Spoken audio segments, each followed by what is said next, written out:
We have some really distinguished alumni come back tonight and actually talk with you guys about life after graduation. Some graduates are from May 2022, and then some can span all the way back to, I want to say, May of 21 or 20. But yeah, so I'm excited that they're here. We're going to have a lot of really good conversation. Just some things I want you guys to be mindful of when it comes to housekeeping. The room, of course, tonight locks at 5:05 automatically. That's just out of respect for who actually is speaking and or presenting. We ask that your camera's on for professionalism.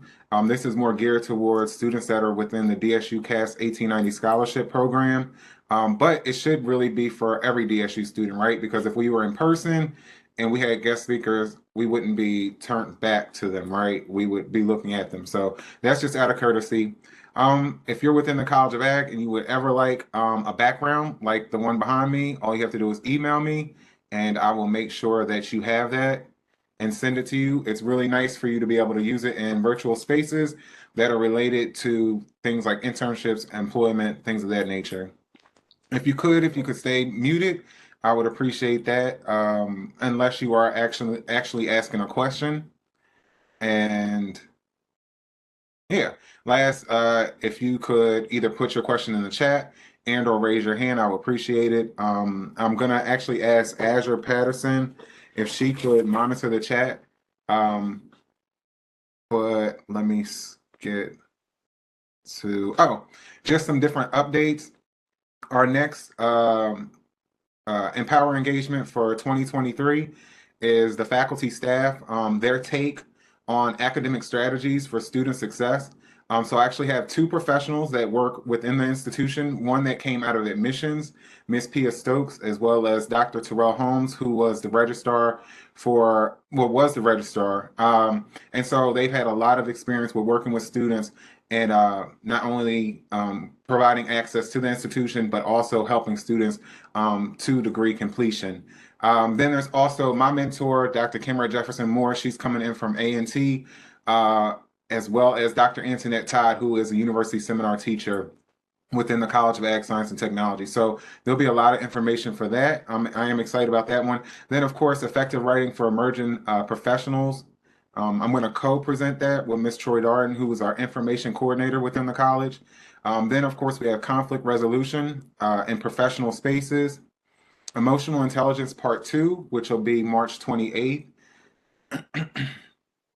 and also a student organization membership drive on April 8th as well. Also, everybody's aware of what is available when it comes to different student orgs within CAS. And then the last one, of course, is social media branding part 2. We did this part 1 last year around this time, but part 2, of course, we're going to enhance it. Yeah, definitely enhance it so that it's not the same thing and it's not boring, at least to me either. This Friday, we have the Empower Engagement, not the Empower Engagement, the Empowerment Book Club.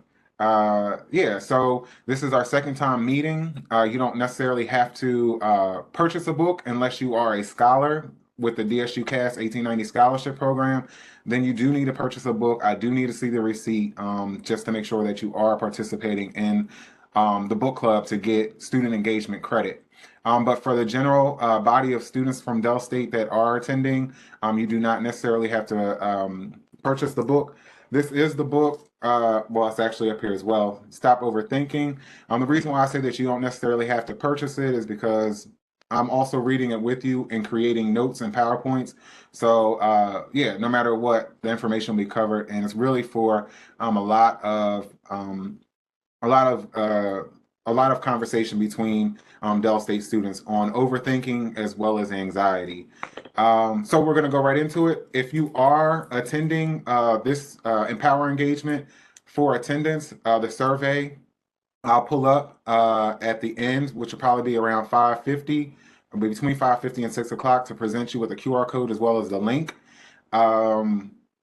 Yeah, and that is where you would actually input your attendance, as well as there's a $10 Amazon gift card drawing. A gentleman that won the card for the search and apply that I did, I think last week, His name is mm, Tidaneus Juha. And if you are here, if you could shoot me an email, I'll put my email. Actually, it's going to go on the chat at the end. And you can just email me and stop by my office tomorrow to pick it up. And so that's that. So before I mess this up, as far as where people are today, I just want to call on the different panelists that can actually introduce who they are, the year that they graduated, their major, as well as the company or position that they hold within a company present day. So, Miss Melena Hall. Good evening, everyone. Can everyone hear me okay? Ma'am. All right. So, good evening. I am Melena Hall. I am a two-time alumna of Delaware State University, class of 2019, with my bachelor's in science in textile and apparel studies with a minor in marketing. And back in 2021, with my master's in educational leadership. I am currently a family consumer science teacher at Capital School District, and I serve at the Kent County Secondary ILC, which is an alternative school. Fun stuff. I love my HBCU. Um, I'm excited to talk to you all tonight and kind of, guide you to what is to come, the inevitable, after graduation and what that looks like. Um, because I can definitely speak to that journey. I'm still going through it myself, and I'm excited to hear from you all. Okay, Miss Alicia Davis, and I was talking about you the other day. I really was because I mean, you worked so hard when you were here, and I'm not just talking about in the classroom. I'm talking about outside the classroom. I mean, all panelists have, but yeah, I was That just means a lot. Thank you. no, I mean Dover Downs. I was just eating, so but I'm just saying, like you really worked. Yeah, and not to take anything, like I said, from any other student, but to see it all pay off and to see where you're at now, I'm just excited for you. Thank you. Well, my name is Alicia. I graduated um, in 2021. My major was agriculture with a concentration of pre-vet med. I am currently class of 2025 at Virginia Maryland College of Vet Medicine. So I'm in my second year. And it's been a journey, but I can't wait to share whatever will help you guys get through yours tonight. Comlin. All right. Hello, everyone. My name is Kamlin Achobi. I am class of 2021. I was a computer science major, and I'm currently working as a software engineer at Apple in Cupertino, California. Wow. And yeah, I'm interested to talk to you all. Okay. And Miss Janae Young. Hello, my name is Janae Young. I'm a May 2022 graduate. My major was food and nutritional sciences, and I'm currently a new hire for the FDA, and my position is consumer safety officer within the Office of Regulatory Affairs. And I'm excited to speak with you all. Okay.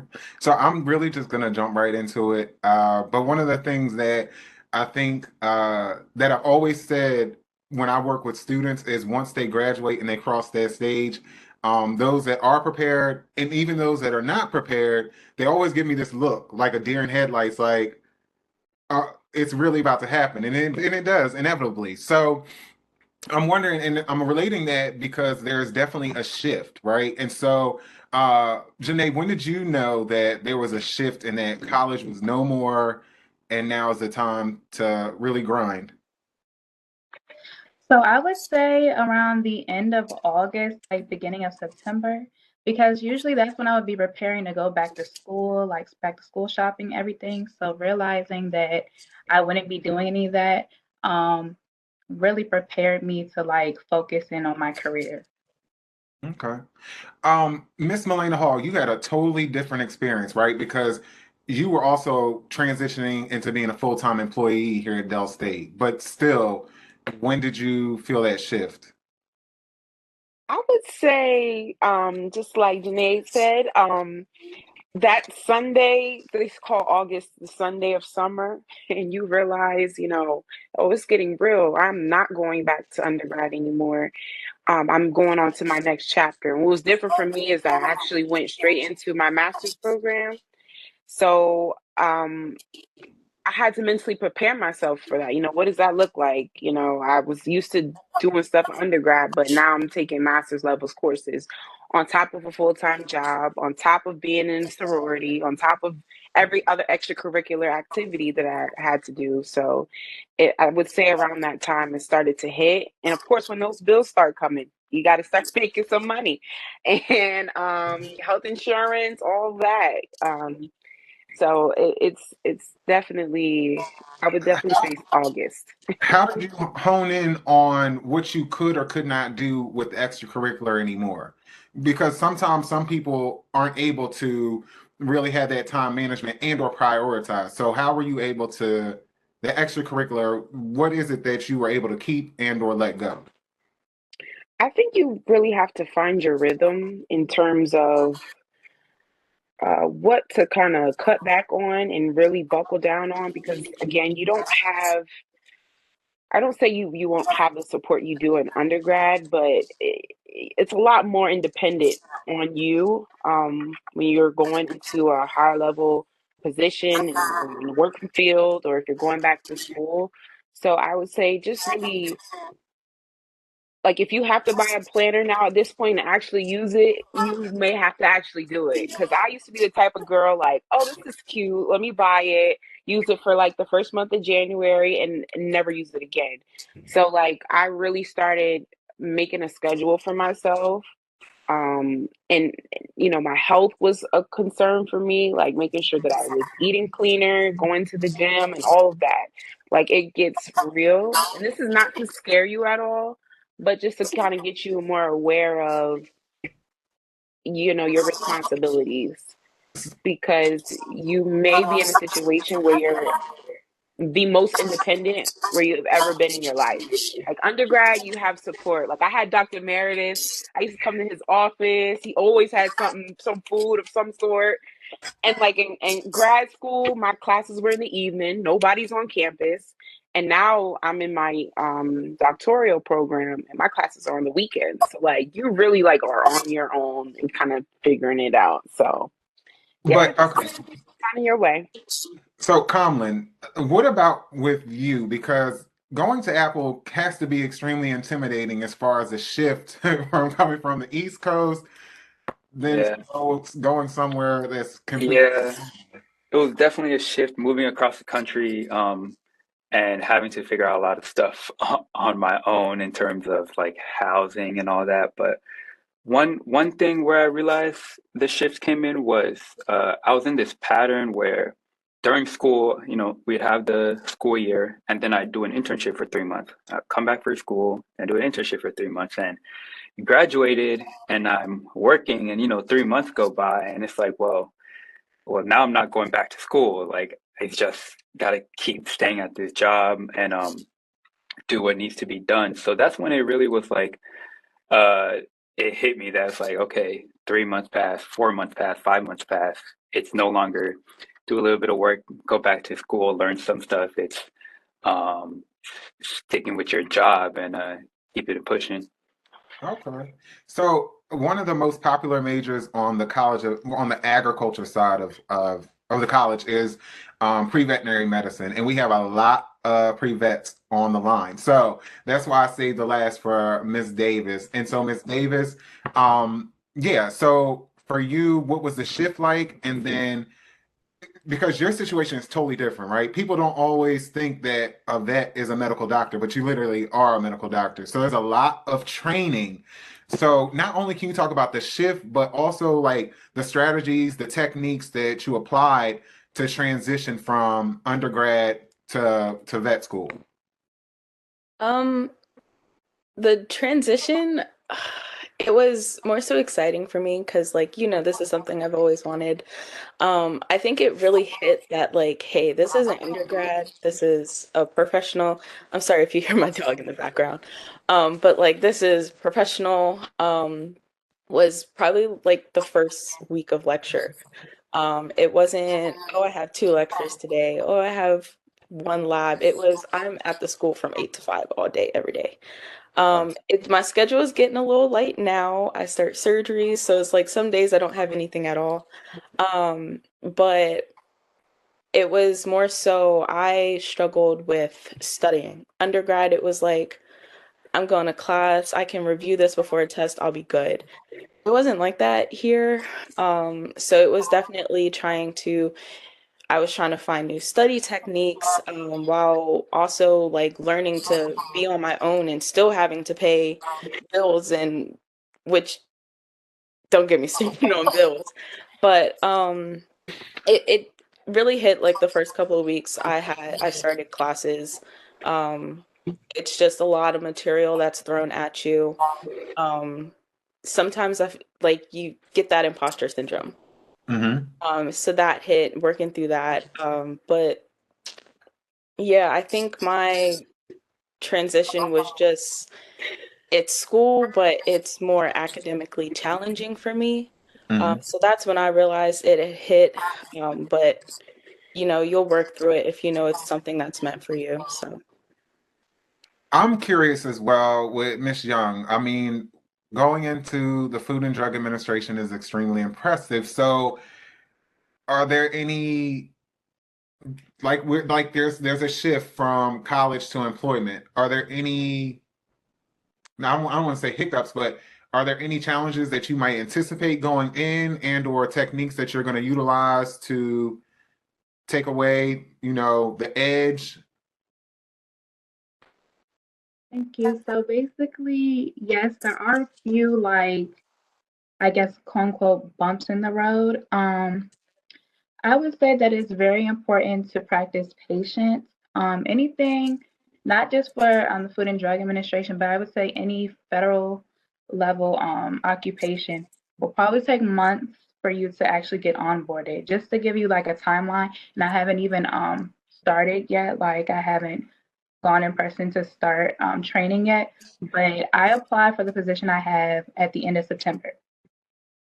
So during this whole time, I think I went in for an interview in like November, and just it's a lengthy process of like waiting, background checks, getting your ID. So I would just say that it's important to practice patience. Some other qualities that will be needed would be like problem solving, adaptability, writing skills, all stuff that you start to cultivate in college, but you're actually putting it into use now. Hmm. Okay. Um, Comlin, I don't think that this might apply to you, but I still want to know because I mean, and I'm not really trying to be like, oh, Apple is so crazy, but I'm wondering, is there anything, and I say that because it sounds like you also did a lot of internships, right? So that's one of the keys to being successful when you actually have the opportunity to pick which employer that you actually want to be employed by when you graduate. But is there anything that you wish that you had taken advantage of while you were still an undergraduate at Dell State? Anything I wish I would have taken advantage of? Um, I guess I wish I would have taken more advantage of the people I had around me, like readily accessible around me at the time, I would say. It's a little bit harder now that most of my network, the people I met, are still on the East Coast. And now that I'm out here, it's not like we can just meet and talk in person. It's a little bit more hoops you have to go through. But while I was at Del State, yeah, I met many great people that I learned a lot of things from. But uh, that could have been something that I took more of an advantage of while out there because now I'm rebuilding that network and That's structure for the people that I'm meeting out here. okay. Uh, is there anything that you wish that you had taken more advantage of, Miss Hall? I would say definitely getting out of my comfort zone. Being that I both graduated now twice, working on my third degree at Dell State, of course, I built up a pretty strong network there. It's like a second home, but I would say definitely taking more opportunities for internships outside of the state. But I have originally come from New Jersey, so like that big move for me, I wouldn't say it was a big move, but it was, different. Um, it was enough for me to that I was just like, I'm cool where I am. And if life takes me somewhere else, then I'm open to it. So, but what I'm saying is you don't have to wait until you're established, if that sounds crazy. If an opportunity comes up and it's something that you never thought you would do, just give it a try. You could always kind of reset yourself and not limit yourself just to one area. Don't put all your eggs in one basket. Miss Davis, what about you? Was there anything that you wish that you had taken more advantage of while you were here at Dell State? Yes, I always just wish I made a bit more connections with pe like people that I was in school with and also like faculty and things like that. 'Cause like thinking back, the only person I know I could call is really you. So it's like I wish call as if like, something like this. Yeah. But I just wish I had took the time to make more connections. Now being here, it's kind of like if I need help for a professor, it's like my antisocialness just kind of kicks in. So it's like I have trouble reaching out for help when I know I could, but I feel like if I had started that a little bit earlier, it wouldn't be as hard as it is now. Okay. Yeah, I made that look because I just didn't know that. I thought that you had a lot of different connections, and then now that I also think about it, you were always working, so it made perfectly good sense. What about you, Miss Young? Anything that you wish that you had taken more advantage of while you were at Dell State? Yes. Um, so I know that when I would attend some of these meetings when I was an undergrad, you would mention different websites to search on, like USA Jobs has been really big, and I feel like I would suggest that to anybody who's looking for internship opportunities. You don't have to have been a graduate to apply for things, but internships, study opportunities, student research. I feel like that's a great tool, and I wish I would have taken more time to look on there while I was in undergrad. So I would suggest like maybe taking an hour out of the week and then like an hour on the weekend to see what's updated on there. And just like my fellow panelists mentioned, like just taking advantage more of networking opportunities. I did have the chance of going to the Agriculture Future of America conference while I was in undergrad. So that was great. Unfortunately, due to COVID, we couldn't go to the manners conferences in person and stuff like that. But it was just important, I feel like, to network, especially while you're in undergrad, because you never know when you might have to call on somebody within your network for professional reasons or sometimes otherwise. Okay. So my next question really deals, I guess we could say it could kind of be the imposter syndrome that Ms. Davis was talking about, but also, that whole thing of culture shock. So my question is, there's culture shock, we feel it, we can make it through it, but what are some of the strategies or techniques that you actually utilized and or that you may end up utilizing to alleviate culture shock? And so that question is definitely for Miss Davis. It was definitely different moving out to the part of Virginia I am in. Um, Blasphemous. I'm in a class of I think 120 people and nine of us are Black. I think in total there's probably no more than 50 Black students at the school between the four classes that are here now. So going through that and like being new to the area, I just found my group of people that I felt comfortable with. Um, and then also we recently, I'm part of the board, but we recently started a student chapter at our school for the Association of Black Veterinarians. So I being a part of that, I want to bring more diversity to a school that screams diversity but doesn't really show it. So just trying to be a part of something that's bigger than me, but also like I have my people that I feel comfortable with. Like when I go out, I don't go out with anybody but them. But it was definitely just finding your people. Okay. How about yourself? Because you're all the way in California, Comlin. Yeah, so one of the one of the aspects that I really didn't consider before was that I was at an HBCU where everybody around me looks like me. They understand the culture that I grew up in. And then I move out to California, which this area is where I'm at in Silicon Valley is predominantly white and Asian. So it was a big shock.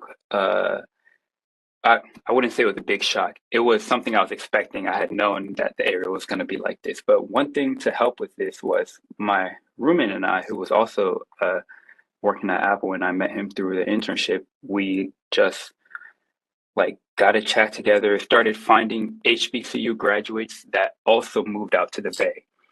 So we found like probably 40 or 50 other HBCU graduates from 2020, 2021 that moved out to the Bay Area and are also working in tech out here, or some few of them aren't working in tech, but that really helped to have people here that, they had similar experiences before in college, and they understand uh, culture that I understand. So that definitely helps outside of work. But inside of work, it's kind of just, I'm speaking for tech specifically. Um, I've been at the company for a year and a half. I have not worked with another Black person or been in a meeting with another Black person this whole time I've been here. Yeah. So as big as the company is, as inclusive as it is, there's still those situations. And for me, it's just, it's just something that I myself can't change immediately. There's Mhm. initiatives to get this changed over time, have more people around that are like me, but it's something that it's like I've learned to live with it and doesn't affect my work at all. But um, You it's have to acclimate. yeah, it just has to acclimate. It's just what it is in the environment right now. So my question is for the same question is for Miss Milena Hall because you did in so many words acclimate to an alternative school. So, well, not acclimate. You're employed there. So that is a total difference in culture shock going from Delaware State University to an alternative school. So, what are some things that you've done to combat, culture shock or techniques or strategies? Um, it's crazy you have this question because we were just talking about this with my trainer yesterday in the gym, and he told me something along the lines of, when you're here, don't focus on anybody else but you. And it makes sense because not so much from my transition from higher ed to K through 12, but more so when I started my EDD program, I felt like I'm not supposed to be here. Like I hear my professors saying, encouraging me to push to further my education, but I just something about me feels like I just don't deserve to be here. Like who am I? Why am I trying to get a doctorate degree? I'm only 26 years old. Like why are people, why am I trying to do this for myself? So you really have to stay true to you, right? And just remember that obviously you've gotten here for some reason. Your all your hard work didn't go in vain. You all those late nights studying or doing internships, being an ag ambassador, being a manners president, all of those things paid off. And there's somebody or somewhere an opportunity opened up for you to go ahead and step in. You may not understand it right now, but that's really what I have been telling myself and really just taking it one class at a time, taking each assignment, one assignment at a time, because it can really get overwhelming, especially when you're still trying to live life, trying to have a social life, and still study and write papers and do all these things. So stay true to you, do the things that you love, um, and remember that you're in this season for a reason. So also, I don't want to leave Miss Young out because you are going to transition into a total different culture when we talk about government. Also, when we talk about maybe a lack of diversity. Well, I know there is a lack of diversity. So, what do you feel as though? What strategies do you feel like? Because you know yourself more than anything, right? You've been through life. You've been through certain situations like that. So you might have already had coping techniques or strategies that you've used in the past. Is there any that you want to share that you know that you are going to have to probably exercise going forward at the FDA? Yes. So I know that since I haven't started yet, I don't know the entire population and the diversity of it, but I will say, like most jobs in ag, it is predominantly white and male dominated. So I just keep that in mind, and also like my fellow panelists mentioned, like there could be that like sense of imposter syndrome, like how did I end up here? How did I get this opportunity? But because I'm a woman of faith, I know that I was placed here for a reason. It wasn't by accident. It wasn't by happenstance. So I know that I have an assignment and a mission to do. And my mindset is just that I'm going to complete that. And that's not to just like feel like you're not going to connect with anyone. I would say still be open to new experiences and getting to know people, but understand and believe in and have confidence in who you are so that you can show up every day and to complete your assignments and not be changed by your outside environment. Also, I would suggest like maybe doing like daily affirmations before you go to work, just to remind yourself to be confident when you go into these spaces. And also remember that you're only there for a certain amount of time, maybe 8 to 5, 9 to 5. You would come home and enjoy your personal life and everything, but just to keep together while you're in these environments. Okay. So, you guys already touched on a lot of support systems and how those have helped you become successful. But, um, wait, yeah, are there anybody, is there anyone that you like? For me, when I was in undergrad at Dell State, there's four of us. You know, there's Jeremy that you guys have seen twice, Terica in Pittsburgh, she was pre-vet, Derek in Virginia, animal and poultry science. But we've been friends for 23 years. Like we are really, really tight. Do you guys have anybody from your undergraduate experience that's like that, and or can you speak to their impact on your success? So, like for me, I could definitely say I was not gonna finish, or yeah, I was not gonna finish my terminal degree, right? But that was in my mind, my mindset 3 or 4 years ago. But I'll never forget, and I was, and the reason why I felt like I was not gonna finish was because I had too many things going on, and so we were at homecoming in Terica, we were all chilling, and I was like, oh, you know what? I'm going to start back. I'm not going to be able to do this next year. Y'all gonna have to, chill without me. And she just said something that snapped in my brain. She said, twin, you always get your work done. And it just took me back to undergrad. And I was like, I was a beast. Yeah, I always did get my work done. And that's what really just forged me ahead. So that's just an example from me. But are there any, Miss Davis, is there anybody for you that it, and you have, I kind of know your mom, so I know that she's strong and she's impactful. So is there anybody like that for you that you can speak to that's helped you get to being to this place of success? I do. My mom is definitely not gonna let me quit, but I actually met my best friend. I actually met her in my junior year. We were actually working at a clothing store in the Dover Mall. And come to find out, she lived like two doors down from me freshman year. And sophomore year, we found out we were close in some way. But ever since we met, we have clicked. She has been my ride or die.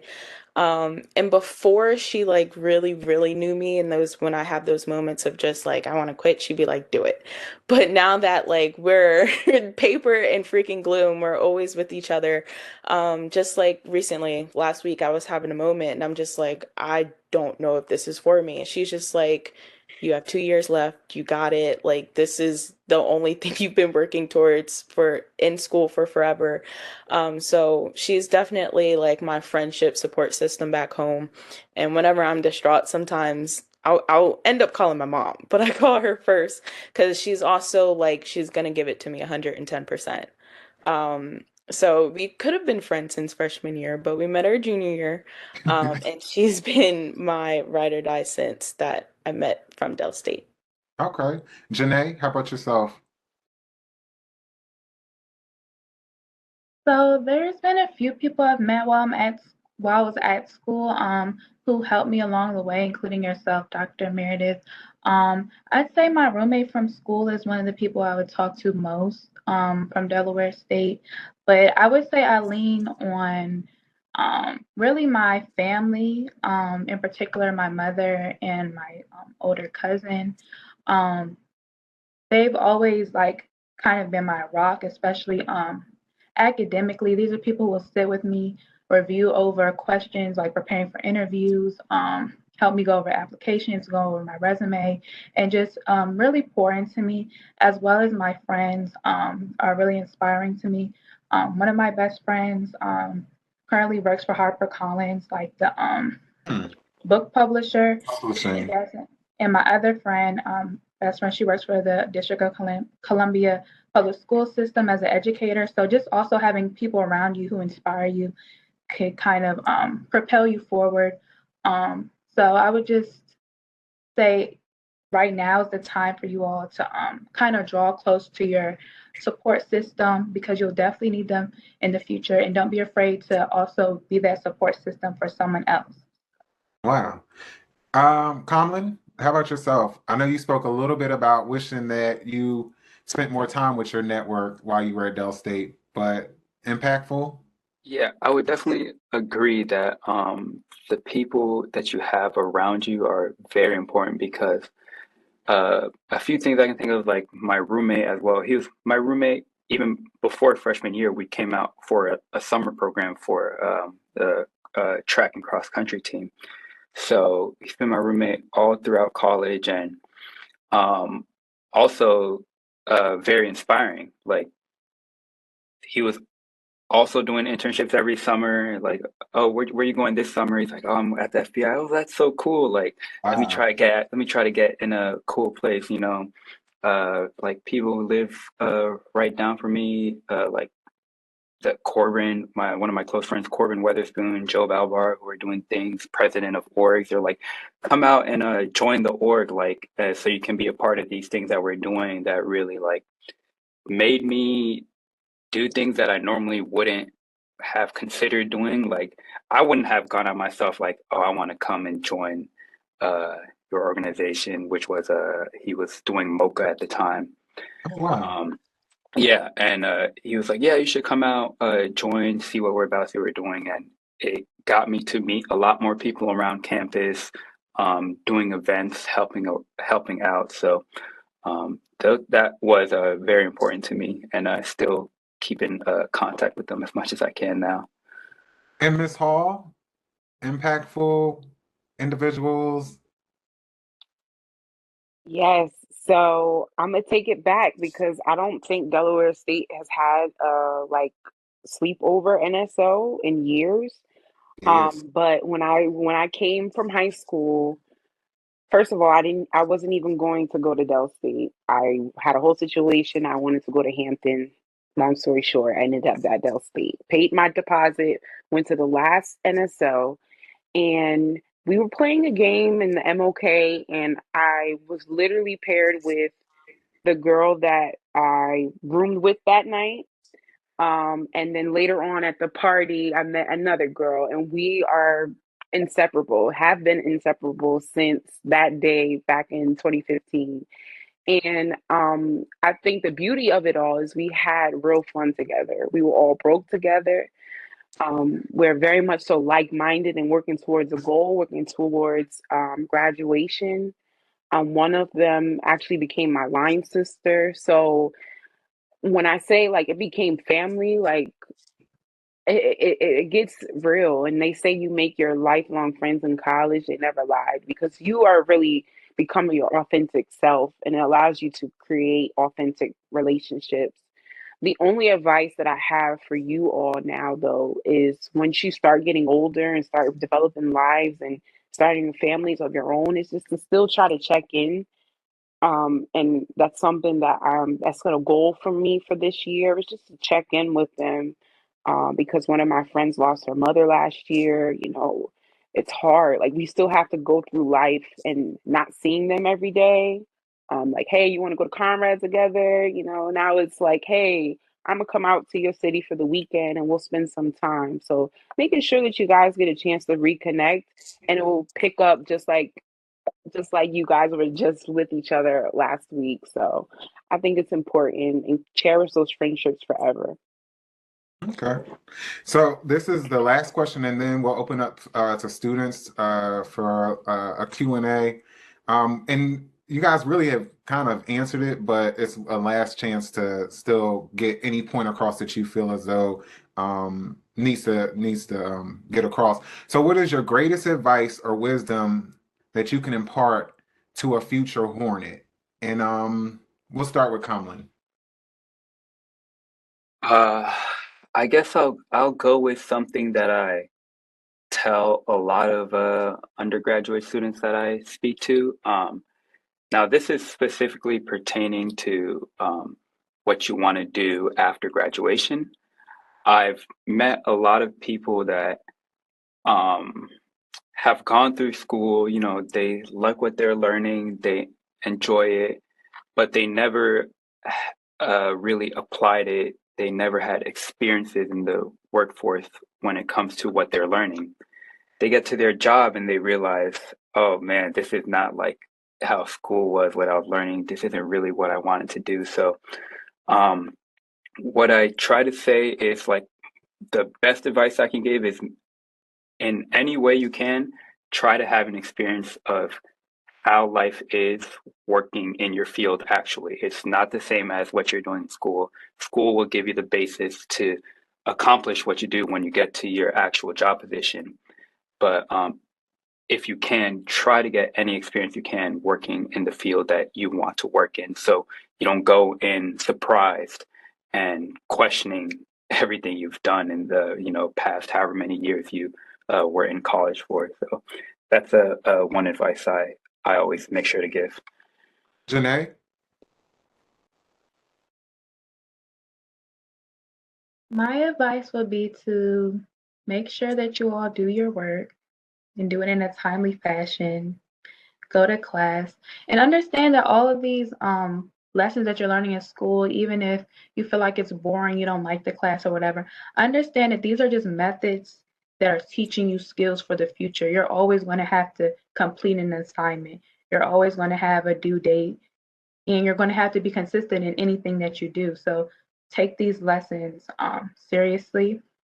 I would encourage you all not to be shy, to be confident when you go into different opportunities. Never feel like um, inadequate whenever you apply for stuff or go to different conferences or go to different meetings. If you feel like the urge to apply for something or to go for a position, just do. You never know how it will turn out and how it can impact you in the future. Um, and just don't overwhelm yourself. I know we all have like a vision of what we want to do in the future, but make sure that you're prepared and that you have everything done as far as your schoolwork and everything, but don't overwhelm yourself because um, that can end up like really stressing you out. So I would say um, be focused on the future, but don't stress yourself out and always be confident in anything that you choose to do. Miss Davis? My advice would be to work hard. Even because I have moments where I feel like I'm not, and it's noticed. But I would just say to work hard with time management though. You wanna work hard, you wanna get to where you wanna be, but you also wanna take care of yourself. Even like today, I took a mental day. Um, you focus on self-care, take care of yourself. Because if you're not taking care of yourself, everything else isn't going to fall into place. So I would really just say work hard while also being able to just focus on you, focus on what you want, um, and focus on you outside of academics is what I'm trying to say here. Just really like take care of your mental while you're in school, even when you get out of school and you're either working or you go back to school, like your mental should always be number one. Most definitely. And Miss Milena, to round it out. I would say the most valuable thing that I've done for myself in this post grad life was investing in a therapist.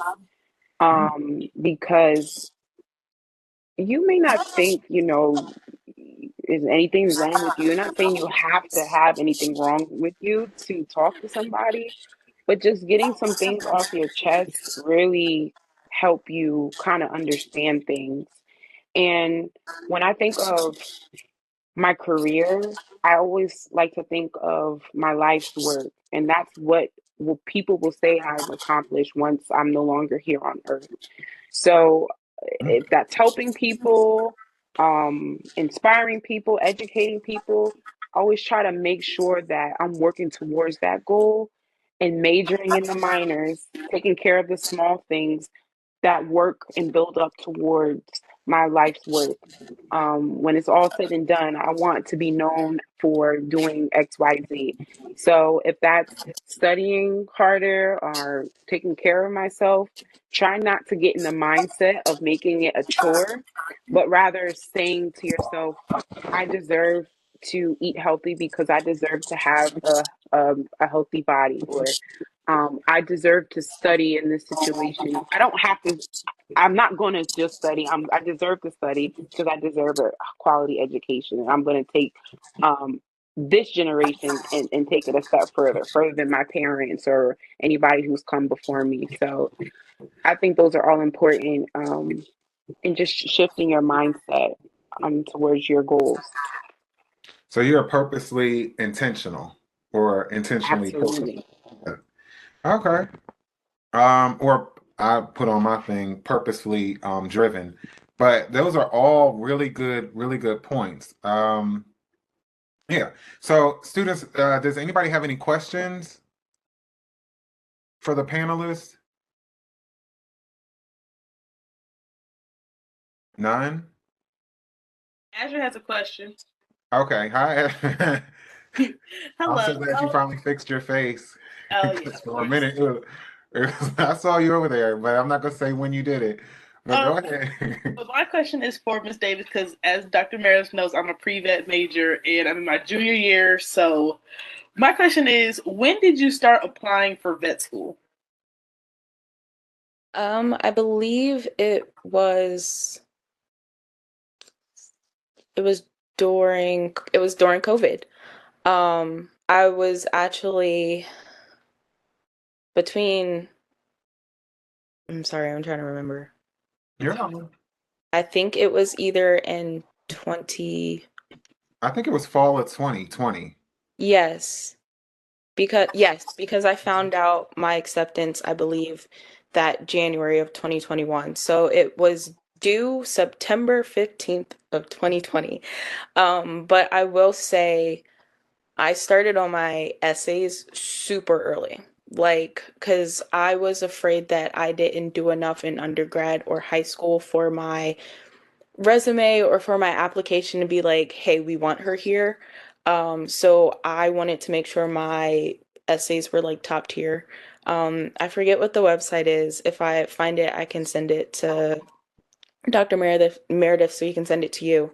But I would like copy and paste what I wrote in there, and it would tell me on what type of level my writing was. And I did not finish my essays until it was like it gave me a graduate level of writing.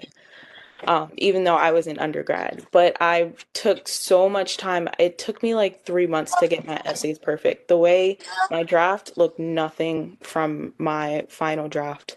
Um, but it was the year before, the fall before I graduated. I graduated in 2021. So it was due in fall of 2020. So I took the summer time to like work on my essay or my application because it's not going to be something you can procrastinate. Mm-mm. Um, you're gonna want a couple of months to get that application together. And I would also recommend saving because application process is very pricey. I think I applied to 6 schools and paid like $800. So I would save. I would save. But yeah, if you ever have any other questions as far as your application process, I would be more than willing to help. Yes, please. Yes, please. Okay. So, students, I did drop in the chat the survey link for this Empower engagement. And then I also dropped in the chat all of my information as far as if you would like to book an appointment with me, the DSU Cast OSC webpage, which has a lot of information. And it also houses all of the Empower engagements from this year and last year. So if you want to go through, thumb through, and see if there's something that you need to brush up on or get information about, you can definitely do that. And then I just want to check again, no more questions for the panelists? None. I do like that Miss Hall was I have a question. open. Yes. Oh, there you go. You can see me? Yep. A question I would have for all the panelists is what motivates you to continue doing what you're doing? I know some of them are going to say student loans. Sorry. Yeah, that part. And I would say I think my motivation changes. I mean, of course, I still want to be successful. I mean, who doesn't want to be? But I know in a couple years I want to start a family of my own. So that's been my driving force. Um, what I was going to tell you all earlier is make sure that you, while you're in school now, this is the most important time to your adult life. Like it's going to set the tone. So I'm pretty sure you guys you're still in your early 20s. I would consider myself mid 20s to late 20s now. And the stuff that I did financially in undergrad is like, why did I do that? Because now I'm trying to repair when in terms of buying a home. So making sure your credit is straight. For those of you who are going to be joining the workforce soon, make sure that you try to look into those supplemental retirement plans and start stashing money away. Because I don't know if you guys read into the future of our economy. We may not have Social Security by the time whenever our retirement age in this generation. I think our retirement age is like 70 something, like something ridiculous. So you want to make sure that you start thinking about your quality of life after you start working, because I'm sure you don't want to work for the rest of your life. You want to be able to retire at a comfortable age and still live a decent life, if not more than what you did before. So that's just my little tidbit. Okay. Yes. And Ms. Davis, what motivates you for that daily grind in vet school? I give myself constant reminders as to why I am doing this. Because of the load, I can find myself getting discouraged pretty easily. So like this summer, I went to an AVMA conference and I was around hundreds of vets, and it was just like, okay, this is why I'm doing this. Or I started, getting discouraged again, and I signed up for a vaccine clinic. So I'm always working on cadavers. I can be around live animals and realize, like, okay, this is why I'm doing this. I know this is meant for me. So just giving yourself those constant reminders as to like why this is your goal, why this is your dream is going to help. Okay. Comlin? A couple things for me. One being that I did immigrate to the United States, so not through me, but through what my parents did for us to get to the United States. So it's not like it's more like takes a lot to do that, and it's a good opportunity for me to have. And if I'm not someone to be wasteful of good opportunities, Yeah. I think. So that's one motivating factor. My family being that So motivating you, factor. so essentially, you acknowledge the sacrifice, Yeah, and you're not willing to just waste it away. yeah, definitely. That makes sense. Miss Young, Um, what motivates me is just remembering that this is um what I've always wanted. Like since I chose my major for food science freshman year of college, like this is what I envision myself doing. So I feel like it's only right for me to step up to the plate now that I have the opportunity. I've been blessed to be in this position. Also, like Kamala said, it's not lost on me the sacrifices that my parents and my other family members have made to help me to get to this position, whether it's just taking time to review things with me or anything else like that, or making monetary sacrifices or anything else just to help me along the way. So going back to how we were talking about support systems and all that, this is as much as for them as it is for me. So that also wow, that's so true. That's so true. Ancestry. And so we actually have one more question that came into the chat, and I definitely understand why this question is because one of the things that myself and Dr. Brzeski used to always wonder was, the government would always come in and recruit students within the college, or specifically in ag and natural resources, but the students were not comfortable with leaving the state. And it made sense also because ag and natural resources, we have a lot of farms, family farms, and so it's a lot of responsibility and dedication and loyalty to family. So what Victoria is asking is, what is the hardest part about moving far away for a job, and how do you personally handle it? So like, Colin, I know you've never lived in California, right? Yeah, I spent 3 months out here previously in another internship, but it was in San Diego, which is like 12 hours away.